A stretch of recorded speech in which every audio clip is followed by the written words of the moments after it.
Relations. He's in Bangalore, India. Varun, welcome. Thanks so much for having me, Jeremy. And as far as you can tell, what is the reasoning for imposing these tariffs on solar panels and solar components? Has this industry been especially harmed by foreign imports?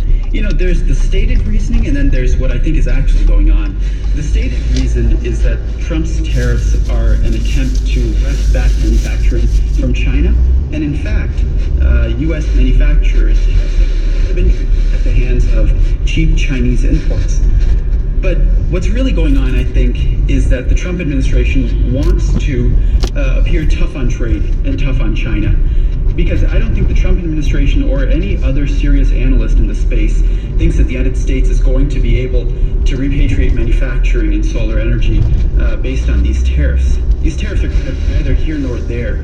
They're too low to really offer protection to U.S. manufacturers, but they also are too high to avoid collateral damage to the prospects for solar deployment in the United States.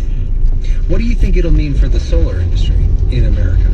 Well, the solar industry in the United States is dominated by the installation and deployment of solar panels, not the manufacturing of solar panels.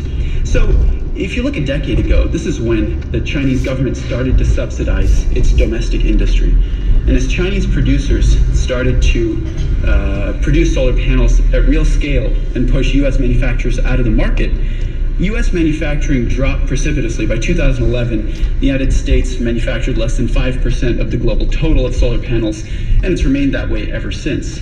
As a result, what we mostly do in the United States is install and deploy solar panels. And we've had a boom in the installation of solar in this country. Over 80% of all the jobs in the solar industry are in the deployment of solar panels. You're going to see an increase in the price of solar panels because over 80% of all of our solar panels are imported here. And as a result, you'll see a decline in demand for solar panels of around 10 to 15%. And that's going to be bad for the deployment of solar power in the U.S., the deployment of clean energy, as well as jobs. The Industry Association predicts that 23,000 jobs might be lost.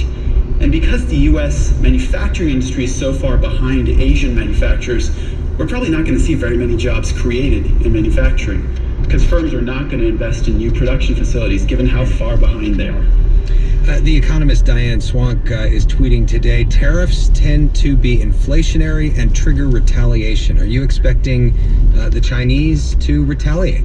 I'm expecting it, and I have good reason to. So President Obama imposed tariffs in 2012 and in 2014. And the Chinese retaliated against those tariffs by imposing their own tariffs on U.S. exports of polysilicon. That's the raw material that goes into making silicon solar panels. And as a result, the U.S., which used to have a position of exporting 30% of the world's total of polysilicon, now exports more like 10%. We should expect retaliation this time around as well. Who benefits from this? Is somebody popping champagne corks somewhere today because of these tariffs? Yes, there are a couple of folks who benefit. First Solar is an American company that manufactures a type of solar panel not made from silicon, but rather a totally different material, cadmium telluride. Because of that, they're exempt from these tariffs, which are targeted at silicon solar panels manufactured largely by Asian manufacturers, which account for 90% of the market. Tesla might be moderately happy with this result because they had already built a factory in Buffalo, New York to manufacture solar panels, and now that factory is probably going to be able to expand production. But overall, the astonishing thing is that there really aren't that many winners. I don't think that domestic firms are going to increase their investment in manufacturing. It just doesn't make sense. They're so far behind Asian manufacturers, and these tariffs are set to expire in 4 years anyway, so there's not much certainty if you invest in a factory. So if manufacturers don't benefit, and installers certainly don't benefit, and consumers don't benefit because power prices go up and they can't install as much solar as they wanted to, and installer jobs have been lost, I don't see the real benefit, which is why I think that this is an instance not of regulatory capture by an industry. I think it's regulatory capture by an ideology that the Trump administration really wanted to look tough on trade and look tough on China and have an America First policy, even if it created no winners. That's Varun Sivaram, who's a science and technology fellow at the Council on Foreign Relations and author of the forthcoming book, Taming the Sun, Innovations to Harness Solar Energy and Power the Planet. It's out in March. Varun, thanks for joining us. Thanks so much for having me, Jeremy. Defense Secretary Jim Mattis said today that Turkey's military offensive in Syria is distracting from the international effort to defeat the Islamic State. The Turkish air and ground offensive is targeting Kurdish fighters. Turkish officials say those fighters are aligned with Kurds who have fought a long-running insurgency inside Turkey. Now, this puts the Trump administration in a difficult spot. Turkey is an ally, but the U.S. is also supporting the Kurds in Syria, and they've been instrumental in the fight against ISIS. Joining us now is the BBC's Celine Girit. She's in Istanbul, and Celine, the fighting in Syria has been fierce. What's happening today? Actually, today there has been another casualty. A second Turkish soldier has been killed in the fights today. Turkey's military has been conducting airstrikes and artillery barrages against targets in the Afrin region, and its soldiers and the Free Syrian Army rebels have been trying to push into this district from western side, north and eastern flanks. Today is the fourth day of what the Turkish government and the Turkish army are calling Operation Olive Branch. Today was a cloudy day that hindered the air support, and Kurdish fighters have been able to retake some territory, but up to now over 15 villages have been captured by the Turkish army and supporting fighters. Well, the history and the allegiances here go back a long way. Turkey and the Kurds, of course, do not get along, but help us understand why President Erdogan of Turkey is so concerned about the Kurds in Syria, and then what he's actually trying to accomplish with this military offensive.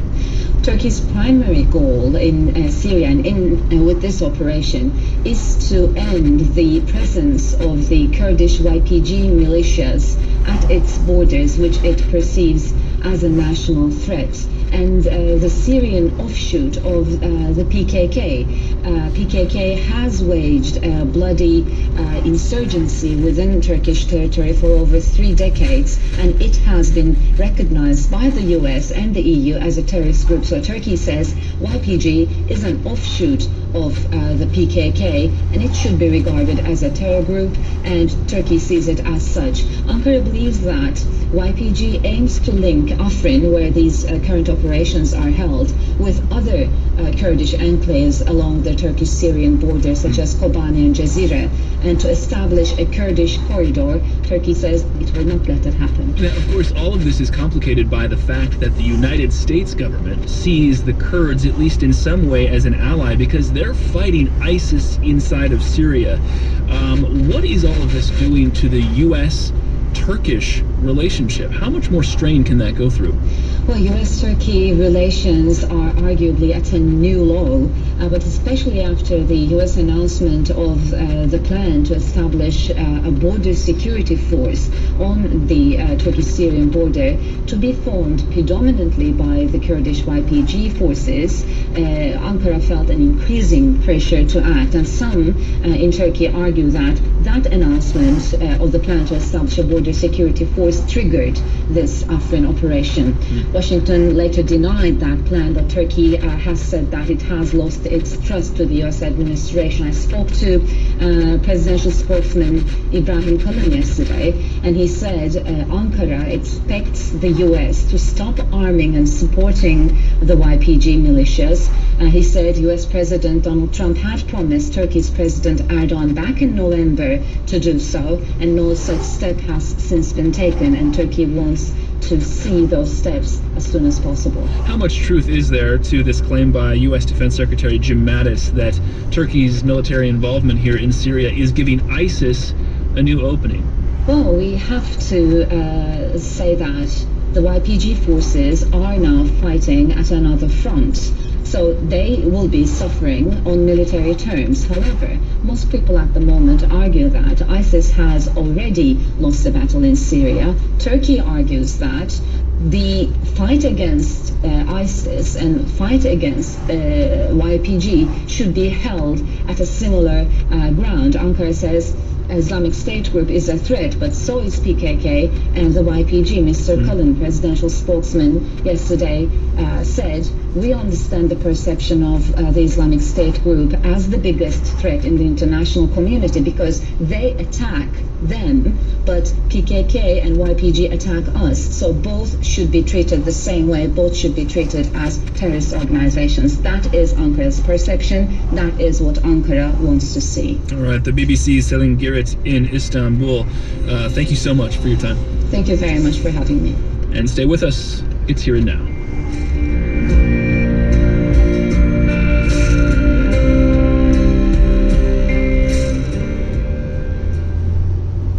Tell Them We Are Rising, the story of Black colleges and universities, is a documentary exploring the power of higher education to transform lives and advance equality. Join WHYY for 3 screenings of the film, starting Monday, February 12th at Cheney University, followed by a Tuesday, February 13th screening at WHYY Studios, and a screening at Delaware State University on Thursday, February 15th. Reserve your tickets at whyy.org/events. I'm Jack Lepiarz. The Justice Department says Special Counsel Robert Mueller has interviewed Attorney General Jeff Sessions as part of his investigation into Russian interference in the 2016 election. Sessions is believed to be the highest-level member of the Trump administration to be interviewed and the first cabinet member. White House declined to comment. Venezuela's pro-government Constitutional Assembly is ordering a new presidential election by the spring. The news comes as the ruling Socialist Party seeks to consolidate its power, and President Nicolas Maduro is widely expected to seek re-election. The election will be held by April 30th. 3 states are reporting record low unemployment rates as more states added jobs than lost them last month. Labor Department says Hawaii, Mississippi, and California all saw their jobless rate fall to their lowest on record. Hawaii's jobless rate is at just 2%. You're listening to Here and Now.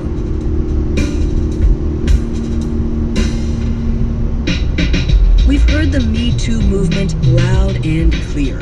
Now, how do we transform awareness into meaningful change? Join WNYC for a national conversation where we explore how to ignite workplace culture shifts, punishments that fit the crimes, and greater responsibility from men. Beyond Me Too, women, men, power, and change. Tonight at 8 on WHYY.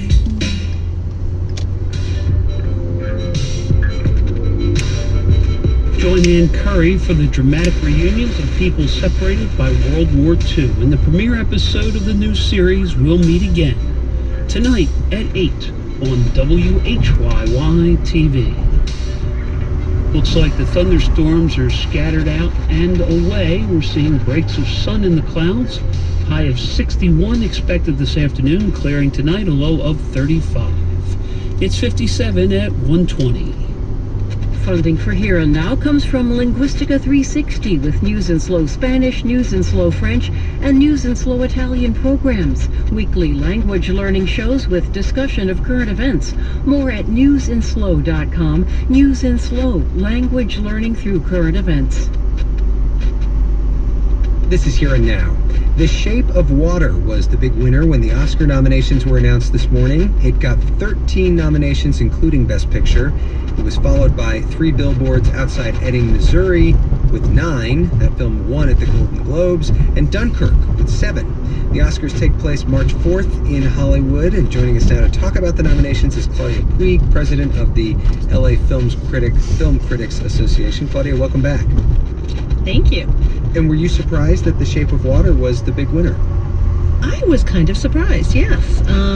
Not that it's not deserving, but it's just not the film I thought would get the most nominations. But then again, when I look at the list, I don't know who else would have gotten 13 nominations. And remind us about The Shape of Water, by the way, for people who haven't seen it. Well, it's directed by Guillermo del Toro, who did Pan's Labyrinth. And it's kind of fantasy. There's elements of sci-fi, but it's also a love story.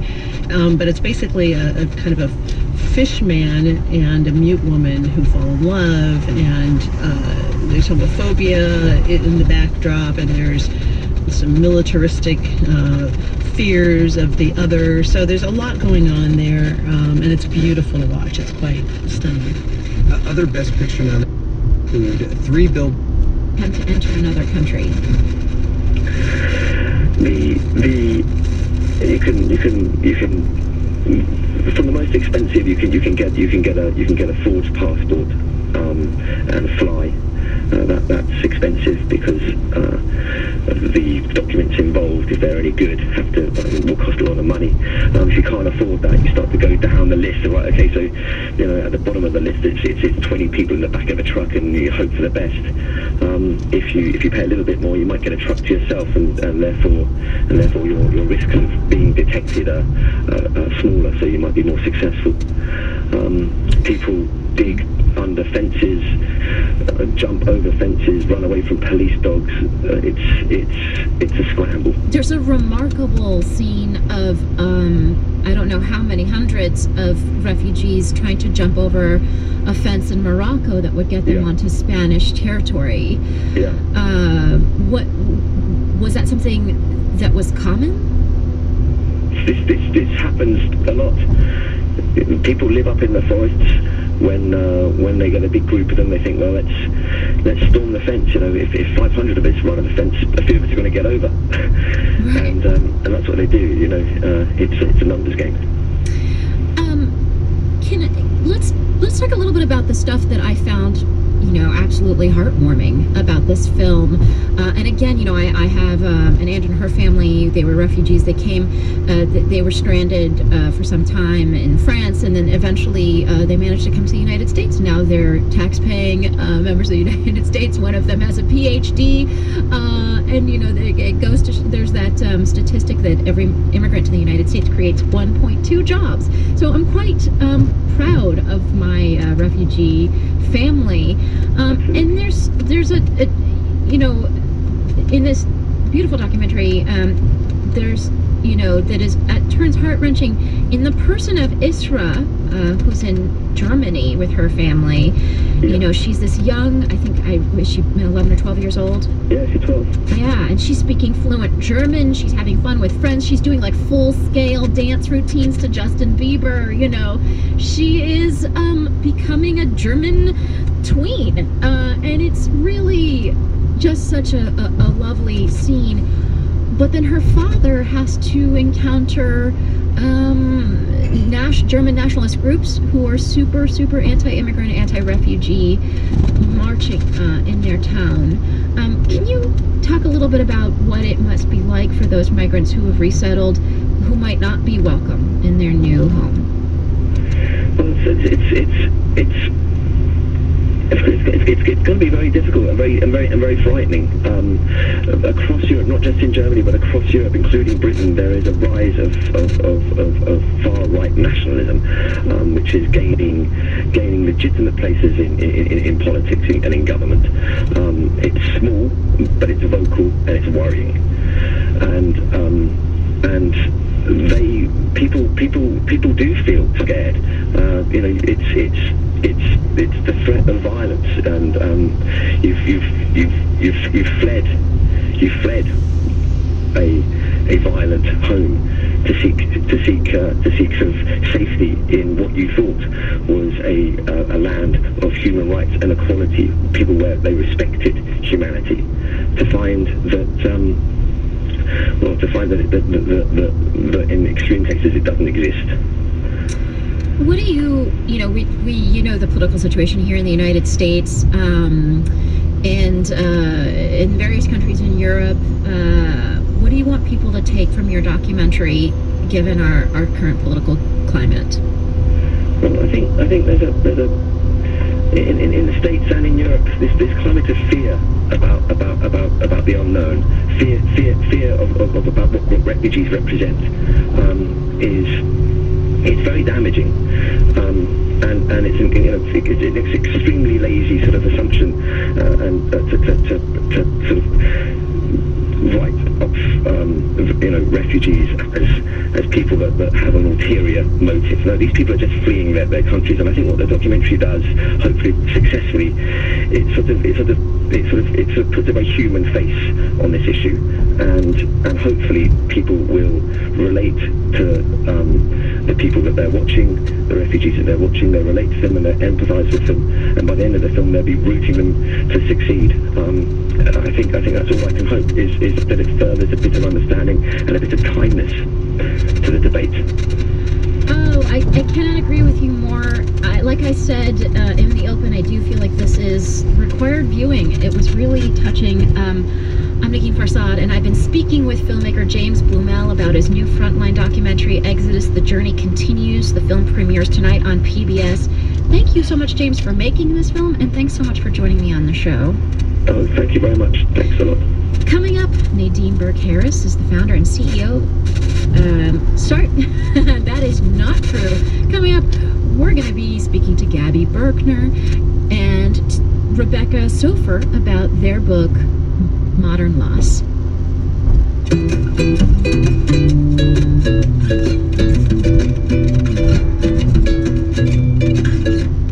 WNYC supporters include Columbia University School of General Studies, offering pre-medical coursework for college grads in preparation for med school.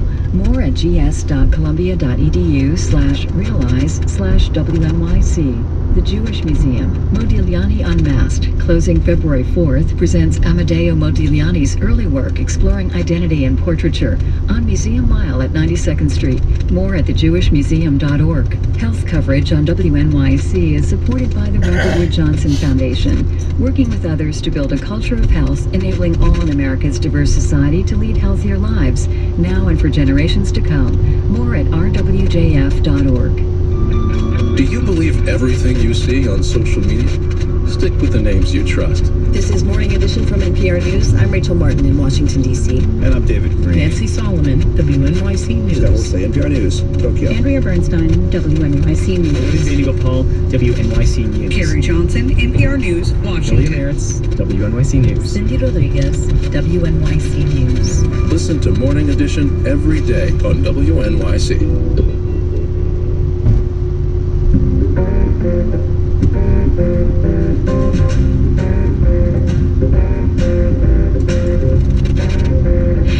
We are back.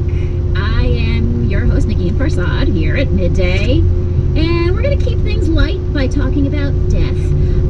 Talking about death is hard for most of us. It leaves us at a loss for words, or saying awkward things, or like oddly selfish things, or just like weirdly irrelevant things that we later regret. I might be talking about myself. Gabrielle Berkner and Rebecca Sofer both lost their parents when they were in their 20s. And when they met at a support group, they noticed the lack of support and uncertainty when it comes to talking about death. In a new book called Modern Loss, Candid Conversations About Grief, Beginner's Welcome, Rebecca Sofer and Gabrielle Berkner have collected essays on how to navigate loss in the digital age.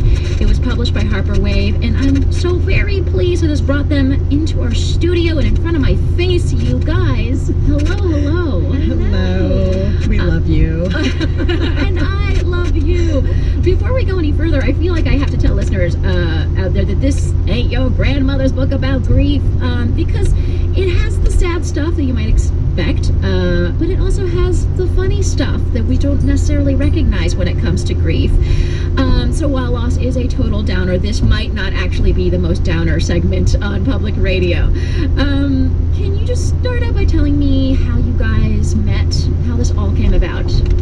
Sure. Well, it was many, many years ago at this point, and Gabby and I met at a dinner that where everybody there had lost a parent, and we were all in our, I guess, 20s or early 30s, and that was pretty much what we had in common. Right. And so there was like this awkwardness because no one actually knew what to say to each other, but then we actually started talking because we also were drinking at the same time, so the talking came a lot easier. Yeah. And we realized that once you start talking about this stuff and you realize that the onus doesn't always have to be on you to make the other person feel comfortable when you're talking about your experience with loss, which is so oftentimes what we're made to make the other person feel. Yeah. It can be this amazing exhale. You can just let it all hang out, and by extension, you can feel normal in the throes of the extreme long-term mess that is living with loss. And that's how Gabby and I met and formed a very deep friendship.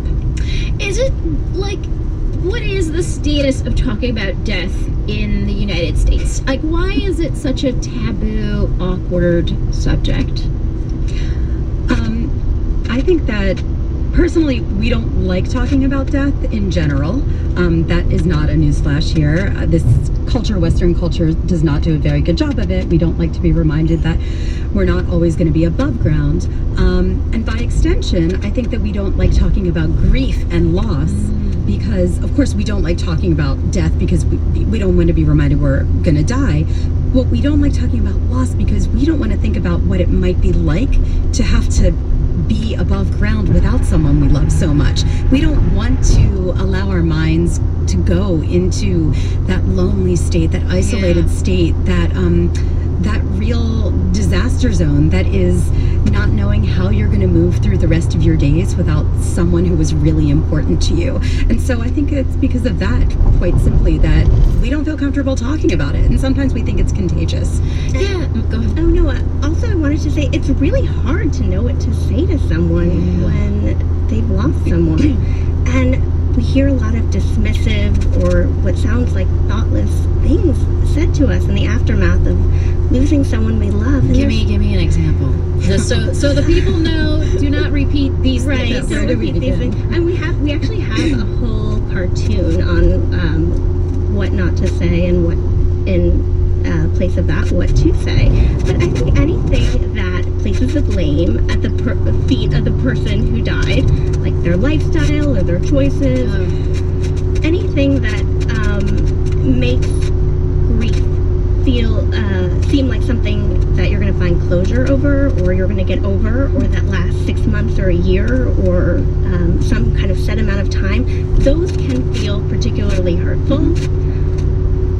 So, but there are better things to say. And also I think that it's like not just those questions, which are kind of like really not great questions to ask people. And we do maintain that there are really bad things to say to somebody who's experienced loss. There are ways to mess up.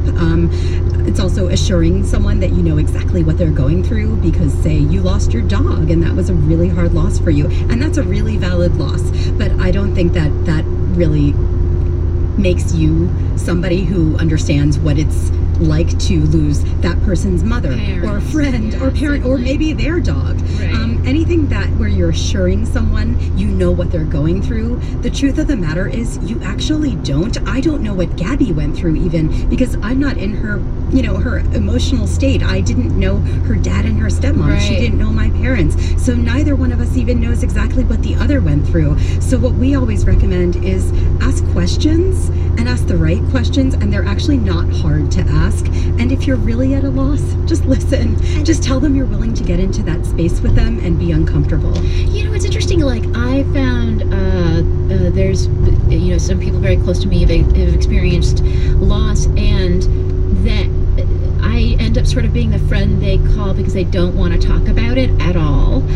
So I'm sort of, one of you had a story about a friend who got a Christmas tree and was like, we're going to decorate this Christmas tree. Right, that was me. Yep. And I was like, yeah, that's the kind of thing that I feel like is great during grief. It's like, we're going to do this unrelated thing, P.S. like we're Jews, or in my case, I'd be a Muz, and we're going to decorate this Christmas tree, and I thought that was really wonderful. Is that something that you recommend for people? For sure. I had one of my best friends come over and time me on Celebrity Weekly crossword puzzles. Nice.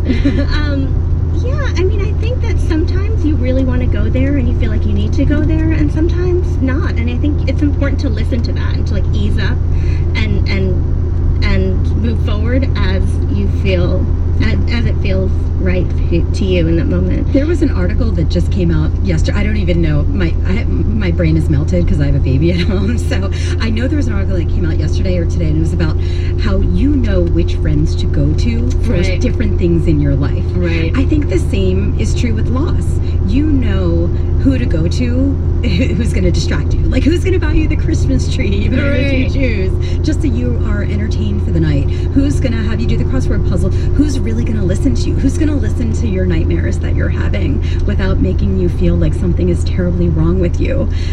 Who's going to point you to maybe a really great therapist or give you some career advice when you don't know how to talk to your boss about needing some extra time? I think that as you move through loss, you realize how to build your tribe and build your support group, because the fact of the matter and the tough love is that this is on us. Like it's mostly on us who are living with loss to figure it out for ourselves, even though the world should figure it out for us. But life's not fair. There's like a timer kind of on how long we're supposed to feel the grief, or you perceive that there's a timer, and it's interesting because I'm Iranian, as you can tell from my voice, and in Iran, you wear the black clothes for 40 days, 40 nights, and then for a year you do this, and there's all of these signals to everybody like, oh, that person's grieving, and they put actual timers on it, but the timelines are pretty long. Not that they're enough, or not that any amount of time is enough to just get over it. That's not what happens. But it's interesting because it's sort of culturally baked in a way that I feel like in the United States, it's not. And in the United States, I feel like you're supposed to go to work and be like, hey, I'm totally fine, and that's always struck me as weird. And we have a whole chapter in the book called Absence Plus Time, and that really gets at our grief doesn't go away, our loss doesn't go away, but it really does change shape. And in some ways, I felt like that first year, so my father and stepmother were killed in a homicide, and I felt like that first year was like pure trauma. It was my body and my brain trying to get used to the idea that they were gone, that this had happened to them, that just, it was the first year was shock and trauma, and the second year, the third year, it was more pure grief. Yeah. And yet, at that point, I was expected to be in a better place, and wasn't. Right. There's no magical 365-day period of time. Right. And people think that there should be because it makes them comfortable knowing that your grief can fit into